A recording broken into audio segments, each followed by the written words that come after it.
Hello student, good morning to all of you. Today I study physics class 11th, chapter 3rd, motion in a straight line.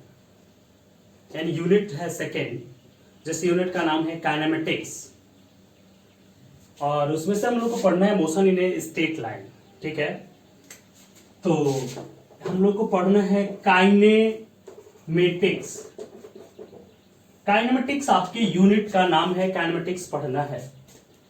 तो kinematics क्या होता है उसके बारे में जानने से पहले हम लोग पढ़ेंगे मैकेनिक्स, फिजिक्स की वो ब्रांच जिसमें मोशन के बारे में स्टडी की जाती है. Deals with motion, branch of physics deals with motion is called mechanics. Mechanics के तीन पार्ट्स होते हैं. मैकेनिक्स के तीन पार्ट्स होते हैं: स्टैटिक्स,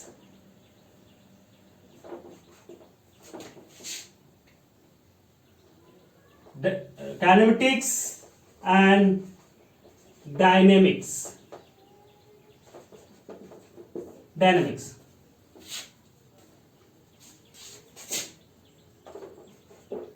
डायनेमिक्स. तो स्टैटिक्स, काइनेमेटिक्स, डायनेमिक्स क्या होता है ये चीज? स्टैटिक मतलब क्या कि जो ऑब्जेक्ट हो, जो बॉडी हो, ऑब्जेक्ट यानी जो बॉडी हो रेस्ट में, बॉडी एट रेस्ट, उस मैकेनिक्स की ब्रांच को हम स्टैटिक्स कहते हैं. रेस्ट आप जानते ही हैं, रेस्ट वर्ड यहां से आया. रेस्ट मतलब क्या होता है? देखिए दो वर्ड्स आते हैं, रेस्ट एंड मोशन. रेस्ट क्या होता है? Due to respect of time body not changes position. यानी due to respect of time, time के रिस्पेक्ट में not change position, body not change position. And time के रिस्पेक्ट में अगर कोई बॉडी पोजीशन को चेंज नहीं करती है, body does not change its position with respect to time, is called statics. ठीक है, इज कॉल्ड रेस्ट पोजीशन. ठीक है, यानी इस बॉडी को हम कहते हैं कि बॉडी क्या है? रेस्ट में है. लेकिन मोशन क्या होता है? With respect to time body changes position. Time के रिस्पेक्ट में बॉडी पोजीशन को क्या कर देती है? चेंज कर देती है. Then body is set its to be motion. जैसे टेबल रखा हुआ है आपका, कल भी आप आते हैं वहीं पर टेबल रहता है, अगले दिन भी वहीं पर रहता है, नेक्स्ट डे वहीं पर रहता है. It not move. कब मूव करेगा? जब हम उसको हटाते हैं.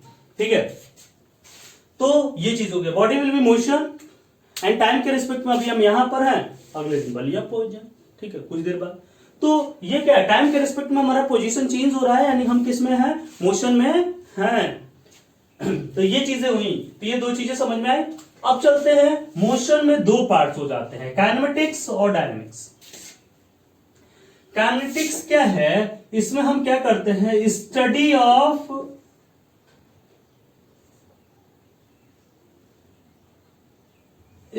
ऑफ मोशन विदाउट टेकिंग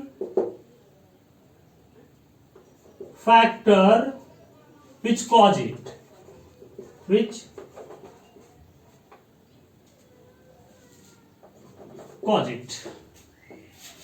ठीक है, यानी हमने काइनेटिक्स में क्या करते हैं? मोशन की स्टडी तो करते हैं, लेकिन उस कारण की स्टडी नहीं करते हैं जिसके कारण ये क्या हो रहा है? मोशन हो रहा है. यानी इस चैप्टर में हम मोशन की स्टडी करेंगे, लेकिन किस वजह से मोशन हुआ, उस वजह की, उस फैक्टर का हम स्टडी नहीं करेंगे. Without taking factor which cause it, जिसके कारण ये मोशन हो रहा है, उस फैक्टर को, यानी फोर्स के कारण हो रहा है, कि वर्क लगाने के कारण हो रहा है, कि फ्रिक्शन के कारण हो रहा है, किसके कारण से हो रहा है? इस चैप्टर यानी इस काइनेमेटिक्स में हमको स्टडी नहीं करना है. अगले चैप्टर में फोर्स, अगले units force law and motion में हम लोग इसकी स्टडी करेंगे कि क्यों मोशन हो रहा था। लेकिन काइनेमेटिक्स मतलब क्या? Study of motion without taking factor which cause it, जिसके कारण से मोशन होता है उस कारण, उस रीजन की स्टडी नहीं करते। ठीक है, उसको फोर्स, वर्क, फ्रिक्शन इस सब को क्या कर देते हैं? छोड़ देते हैं। ठीक है, इसको टेक नहीं करते हैं, नॉट टेकन, इस कारण को, कॉज को नहीं लेते।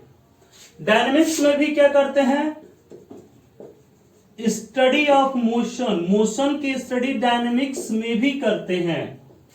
ठीक है, द ब्रांच ऑफ फिजिक्स या the branch of mechanics which deals with study of motion, which deals with study of motion taking, without taking नहीं, taking factor which cause it, taking factor which cause it, taking factor which cause it, उस factor को इसमें लिया जाता है जिसके कारण से मोशन हो रहा है।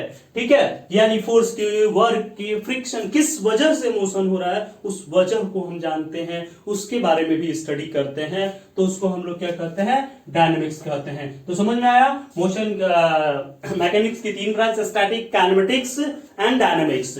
स्टैटिक्स मतलब body at rest, kinematics study of motion, dynamics study of motion taking factor which cause it, और इसमें study of motion without taking factor which cause it. ठीक, यानी अब आपको ध्यान रखना है इस चैप्टर में केवल और केवल हम स्टडी किसकी करेंगे कि क्यों मोशन हो रहा है, मोशन क्यों हो रहा है, ये चीज नहीं, मोशन हो रहा है, बस केवल मोशन की स्टडी करेंगे, वो हमारा काइनेमेटिक्स कहलाता है। अच्छा, यहां से भी देखिए, अगर दूसरे तरह से इसको देखें ना, तो काइनेमेटिक्स मतलब काइने मतलब होता है मोशन, और मैथमेटिक्स मतलब मैथ, यानी जिस मोशन की स्टडी हम मैथ से करते हैं, यानी मैथ के इक्वेशन से करते हैं। ठीक है, उसको मैथमेटिकल उसको प्रूफ करते हैं, उसको हम लोग कहते हैं काइनेमेटिक्स। ठीक है, इस काइनेमेटिक्स जो होता है इसमें बहुत सारी चीजों की स्टडी करेंगे। काइनेमेटिक्स के अंतर्गत हम बहुत सारी चीजों की स्टडी करेंगे। ठीक है, यानी इस चैप्टर में मोशन इन स्ट्रेट लाइन, इस काइनेमेटिक्स में हम 1D भी पढ़ेंगे, 2D भी पढ़ेंगे। ठीक है, 1D भी पढ़ेंगे, 2D भी पढ़ेंगे, 3D भी पढ़ेंगे, तीनों पढ़ेंगे, 1 डायमेंशन, 2 डायमेंशन, 3 डायमेंशन। अभी पढ़ रहे हैं हम लोग मोशन इन स्ट्रेट लाइन, अगले चैप्टर में हम लोग पढ़ेंगे motion in a plane, motion in a plane. ठीक है, प्लेन में पढ़ेंगे, प्लेन मतलब क्या? एक्स वाई जेड एक्सिस में। ठीक है, अभी केवल एक एक्सिस में, या तो एक्स या वाई या जेड। तो इस चैप्टर में सभी चीजों को पढ़ा जाएगा। क्या क्या चीजें पढ़ी जाएंगी? Distance, displacement, speed, velocity, acceleration. ठीक है, तो इसमें हम लोग पढ़ेंगे distance, displacement, speed, velocity, acceleration. Speed भी बहुत तरह की स्पीड होती है, वो पढ़ेंगे। वेलोसिटी कई तरह की होती है, वेलोसिटी वो पढ़ेंगे। Acceleration is many types of acceleration, velocity many types of velocity, many types of speeds. ठीक है, उसके जितने भी ब्रांचेस हैं सारी चीजों को इसमें हम लोग क्या करेंगे? स्टडी करेंगे। तो इस चैप्टर में हम लोग को इतनी चीजें पढ़नी है, distance, displacement, speed, velocity and acceleration. समझ में आया? तो ये था आपका motion in a straight line. ठीक है, स्टैटिक, काइनेमेटिक्स, डायनेमिक्स, जिसमें से हमको केवल और केवल पढ़ना है क्या? काइनेमेटिक्स, यानी बॉडी की स्टडी पढ़ना है, मोशन की, लेकिन without taking it's cause with its motion, किसकी वजह से मोशन हो रहा है उस चीज को नहीं लेते हैं। तो थोड़ा सा इसको देखिए, फिर आगे बढ़ते हैं हम लोग। चलिए, तो आगे पढ़ते हैं। अब तो ये था इंट्रोडक्शन इस चैप्टर का। अब हम लोग चैप्टर शुरू करेंगे। डिस्टेंस, डिस्प्लेसमेंट, वेलोसिटी, एक्सेलरेशन, इन सारी चीजों के बारे में स्टडी करेंगे।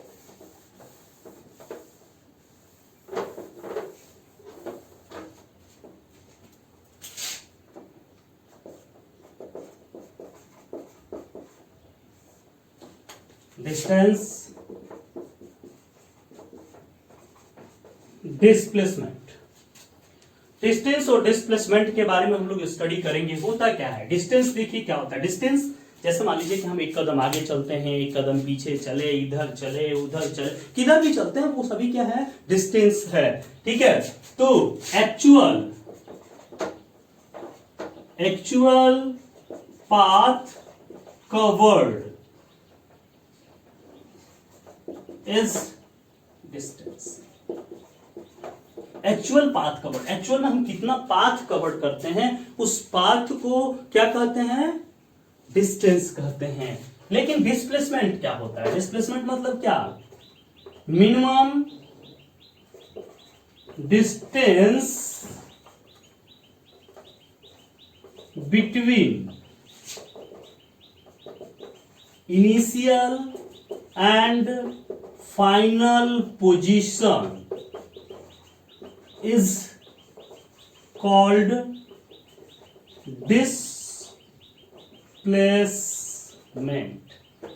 ठीक है, किसी भी दो पॉइंट्स के बीच जो मिनिमम डिस्टेंस होती है, minimum distance between two points is called displacement. दो पॉइंट्स के बीच की जो मिनिमम डिस्टेंस होती है वही हमारी क्या कहलाती है, डिस्प्लेसमेंट कहलाती है।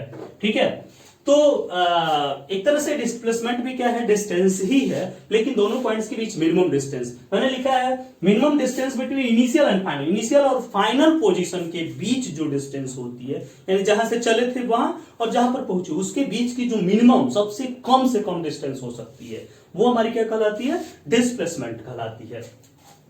तो ये हमारा क्या हो गया, डिस्प्लेसमेंट हो गया, मिनिमम डिस्टेंस। या दूसरा डिफिनेशन आप दे सकते हैं कि distance in any sufficient direction. ठीक है, किसी एक सफिशिएंट, एक निश्चित डायरेक्शन में जो डिस्टेंस है, ठीक है, फिक्स्ड जो डिस्टेंस है, minimum distance in any sufficient direction is called displacement. उसमें डायरेक्शन होना जरूरी है। ठीक है, तो डिस्टेंस में देखते हैं, actual path covered is called distance. ठीक है, अब दोनों के बीच ये यहां पर आप देखिए, थोड़ा सा एग्जांपल से इसको देखिए। सबसे पहले ये देते हैं, मान लेते हैं 2 पॉइंट्स ले लेते हैं। ये देखिए 2 पॉइंट्स हम ले लेंगे। ठीक है, ये आप लीजिए, मान लिया कि आपका सुखपुरा है और ये क्या है, बलिया। ठीक है, अब यहां से एस से बी तक आपको पहुंचना है। ठीक है, तो इसके बहुत सारे रास्ते हो सकते हैं आपके, एक एकदम सीधा वाला ये रास्ता हो गया। ठीक है, दूसरा पथ जो हुआ ऐसे करके जा रहा है। ठीक है, ये बेरुआरबारी होते हुए दूसरा रास्ता हो गया, और तीसरा इधर से होते हुए ये रास्ता जा रहा है, तीसरा रास्ता है गढ़वाल। ठीक है, कोई भी मान लीजिए जी होते हुए, ये बी होते हुए, इस पॉइंट से एस से बी तक पहुंचना है। डिस्टेंस तो तीनों, ये और ये तीनों डिस्टेंस हुए, all are distance, S B B, S B, S G B, ये सभी जो हो गए, ये तीनों के तीनों क्या है, डिस्टेंस है। अब चलते हैं यहां से, ये है 14 किलोमीटर, इधर से है 16 किलोमीटर, इधर से है 18 किलोमीटर। तो अब इनके बीच की डिस्प्लेसमेंट कौन हुई, minimum distance between 2 points, displacement जो हुआ वो कितना हुआ, 14 किलोमीटर का डिस्प्लेसमेंट हुआ। एंड डिस्प्लेसमेंट जो होगा, जो मिनिमम डिस्टेंस होती है 2 पॉइंट्स के बीच की, वही जो होती है वो क्या होती है, डिस्प्लेसमेंट होती है। डिस्टेंस तीनों है, ये और ये, समझ में आया? तो ये चीजें हुई, एग्जांपल से समझ में आया। चलिए, तो अगर दोनों के बीच डिफरेंस आपको करना है, तो पहला difference actual path covered is distance, और minimum distance between 2 points is called displacement. दूसरा कह सकते हैं, distance is always greater or equal to displacement। ठीक है, डिस्टेंस जो होता है हमेशा डिस्प्लेसमेंट के या तो इक्वल होगा, डिस्प्लेसमेंट के या तो इक्वल होगा। देखिए ये डिस्टेंस 14 किलोमीटर वाले इक्वल होगा, ये भी तो डिस्टेंस ही है, या तो इक्वल होगा और नहीं तो उससे क्या होगा, बड़ा होगा। देखिए 16 और 18 कभी छोटा नहीं हो सकता। ठीक है, और डिस्प्लेसमेंट क्या होगा, डिस्प्लेसमेंट इज लेस देन और इक्वल टू डिस्टेंस। ठीक है, डिस्प्लेसमेंट इसके या तो लेस देन होगा, नहीं तो क्या होगा, इक्वल टू होगा। ठीक है, तो ये चीजें यहां पर हुई। ठीक, डिस्प्लेसमेंट ये 40 किलोमीटर। ठीक है, चलिए अब दो डिफरेंस आगे समझ में, तीसरा चलते हैं। Distance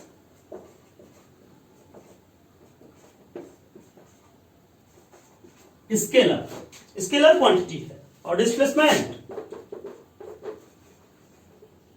vector quantity. Scalar vector समझ में आता है ना? स्केलर मतलब क्या, ऐसी क्वांटिटी जिसमें केवल मैग्नीट्यूड हो, डायरेक्शन नहीं हो, but not direction is called scalar quantity. But vector quantity those magnitude which have both magnitude and direction is called displacement. ठीक है, वेक्टर क्वांटिटी। जैसे डिस्प्लेसमेंट है, डिस्प्लेसमेंट में क्या हो गया,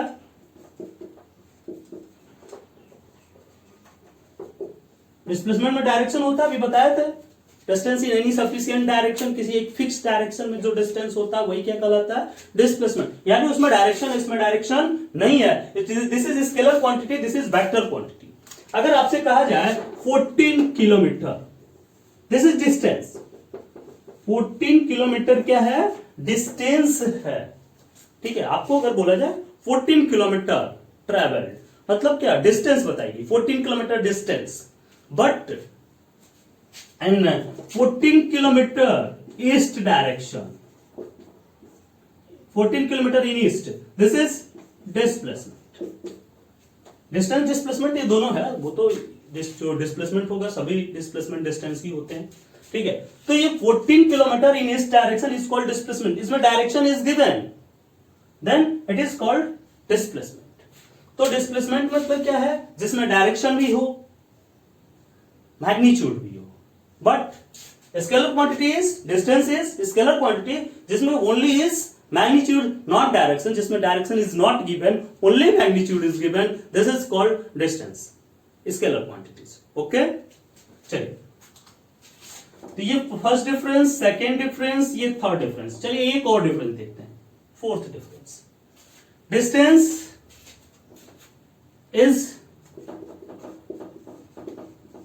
distance is always positive. Distance जो होती है हमेशा क्या होती है, पॉजिटिव होती है। बट डिस्प्लेसमेंट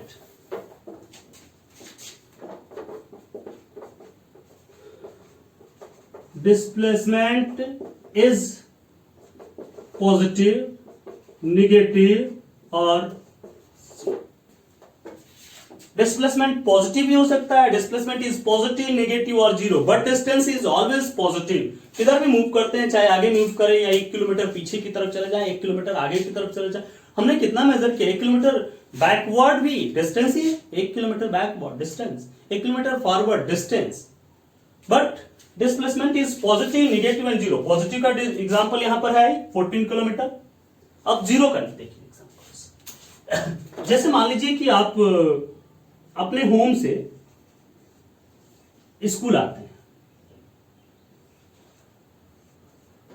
होम से स्कूल आया, ठीक है, ये होम है, ये स्कूल है। होम से आप स्कूल गए 2 किलोमीटर, फिर स्कूल से होम आ गए, फिर स्कूल से होम।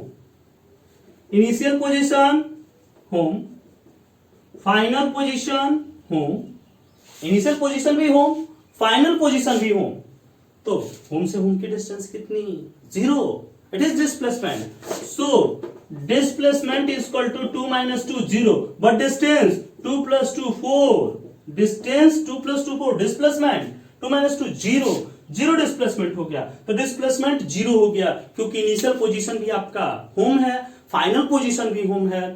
तो initial position is home, final position also home, then distance between initial and final position is called displacement. So distance between initial and final position, distance between home and home is 0.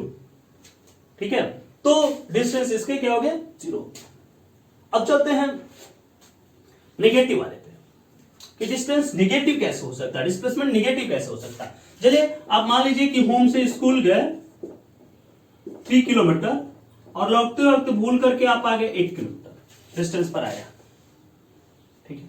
तो अब क्या होता है, 1 kilometre ही आप चले इधर से और यहीं पर पहुंचे, तो अब डिस्प्लेसमेंट कितना हो, डिस्टेंस तो हुआ 3 और 1 4 किलोमीटर डिस्टेंस हुआ, बट डिस्प्लेसमेंट इज 1 - 3 -2 किलोमीटर, क्योंकि final and initial position, final minus initial हम लोग करते हैं, तो फाइनल एंड इनिशियल पोजीशन 1 - 3 = -2। कुछ और एग्जांपल्स बताएंगे, पहले इसको आप नोट करिए। समझ में आया है, कोई दिक्कत, एनी डाउट्स? चलिए ठीक है, हो गया, नोट कर लिया आपने, एकदम सिंपल चीजें हैं, इस चीज को आपको याद रखना है कि क्या चीजें होती हैं। चलिए जीरो वाला और सब वाला 2-4 क्वेश्चंस करते हैं इस पर, कि आपको और डिस्टेंस और डिस्प्लेसमेंट क्लियर हो जाए थोड़ा सा, ठीक है।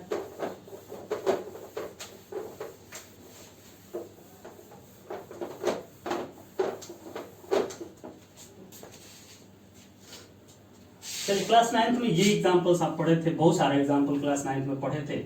ये देखिए, ये क्या होता है इधर भाई, ये नॉर्थ होता है, ये साउथ, ये ईस्ट एंड ये वेस्ट, ठीक है। अगर आप कहा जाता है कि आपका होम यहाँ पर है, यहाँ से आप 3 किलोमीटर इधर की तरफ गए, फिर 4 किलोमीटर नॉर्थ के डायरेक्शन में गए, 4 किलोमीटर नॉर्थ के डायरेक्शन में गए, तो डिस्टेंस कितनी हुई, डिस्प्लेसमेंट, ठीक है। तो क्या हो जाएगा, ये आपने खींच लिया, समझ में आया कि नहीं आया। तो डिस्प्लेसमेंट क्या होता है, मिनिमम डिस्टेंस बिटवीन 2 पॉइंट्स के बीच, ये मिनिमम डिस्टेंस, ठीक है, उसको हम डिस्प्लेसमेंट कहते हैं। तो डिस्टेंस कितना हो गया भाई, डिस्टेंस 3 + 4 7 किलोमीटर डिस्टेंस हुआ, बट डिस्प्लेसमेंट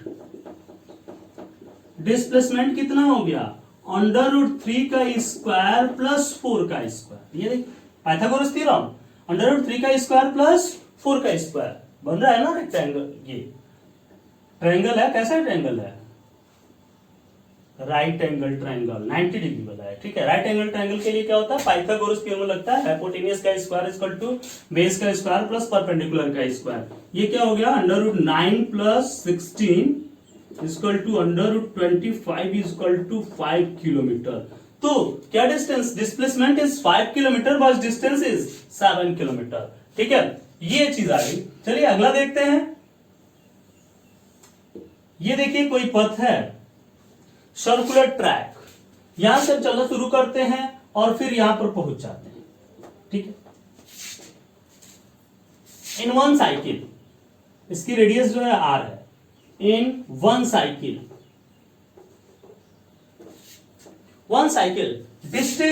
डिस्टेंस कवर्ड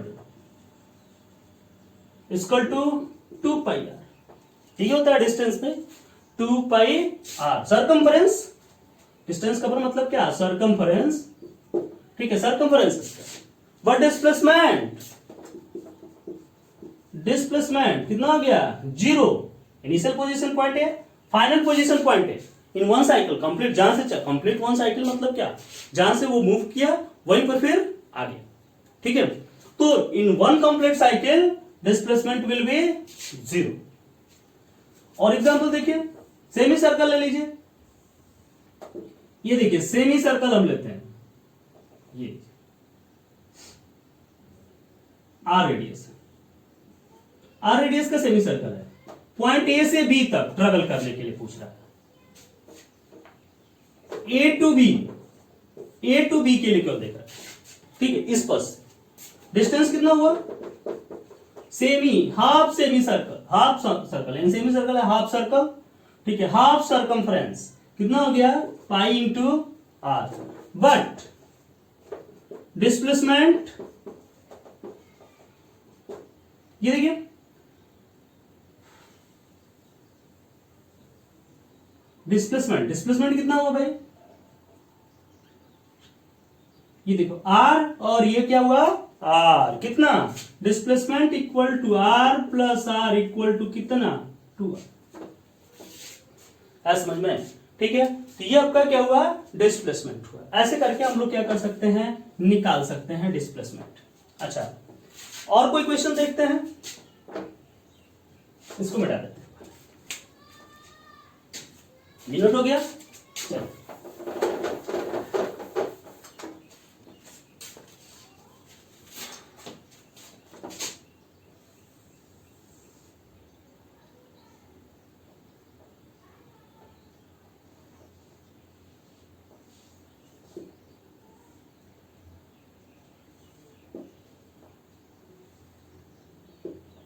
ठीक है। चलिए, ये ए टू बी हम जा रहे हैं, इसी यही डिस्प्लेसमेंट हमको क्या करना है, निकालना है, डिस्प्लेसमेंट इसका निकालना है। अब देखिए ये एंगल कितना है, 90 डिग्री, ये एंगल 90 डिग्री, ठीक है, ये सेंटर है, ये डिस्टेंस आर हुई, ये डिस्टेंस आर हुई, आराम से आप निकाल लेंगे कि क्या हुआ, आर और आर है तो कितना हो जाएगा, displacement under root r square plus r square, under root 2r square यानी r अंडर रूट 2, यही हुआ। अच्छा, ये तो 90 डिग्री के लिए आराम से आप कर लियो, किसी भी एंगल के लिए मैं आपको डिस्प्लेसमेंट का फार्मूला बता रहा हूं, वेक्टर में इसको प्रूव करके भी दिखाएंगे। तो डिस्प्लेसमेंट निकालने का फार्मूला आराम से आप कर सकते हैं, डिस्प्लेसमेंट, ये याद रखिए, ठीक है, प्रूव करके हम दिखाएंगे वेक्टर में।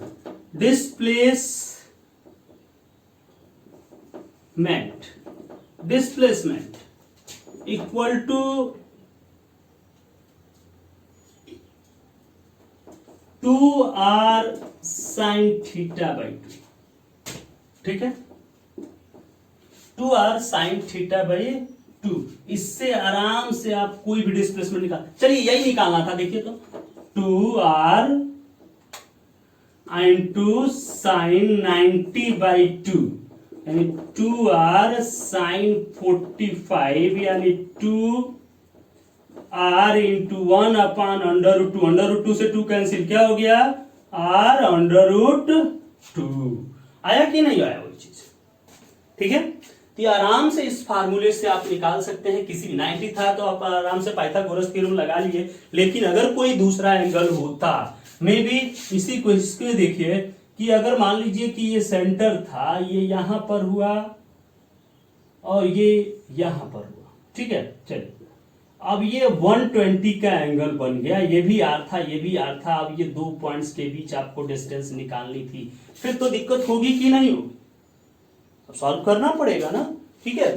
तो उसके लिए डायरेक्ट इस फार्मूले पर आराम से आप रखिए, तुरंत सॉल्व हो जाएगा। देखिए 2r into sine 60 under root 120 की वैल्यू क्या होती है, साइन 60, ठीक है, तो ये क्या हो जाएगा 2r इंटू रूट 3 बाई 2, 2 से 2 कैंसिल, r रूट 3, ठीक है। आराम से आप क्वेश्चंस को क्या कर सकते हैं, सॉल्व कर सकते हैं, displacement equal to 2r sine theta by 2 से। समझ में आया कि नहीं आया, ठीक है। तो ये आराम से इस फार्मूले को आप याद रखेंगे, बहुत ही इंपॉर्टेंट फार्मूला है। डिस्प्लेसमेंट कोई भी आप निकाल सकते हैं अगर एंगल मालूम है आपको तो, ठीक है, लेकिन ऐसे भी आप कर सकते हैं, सिंपल मेथड से भी मेजर करके भी निकाल सकते हैं, तो ये सारी चीजें करिए।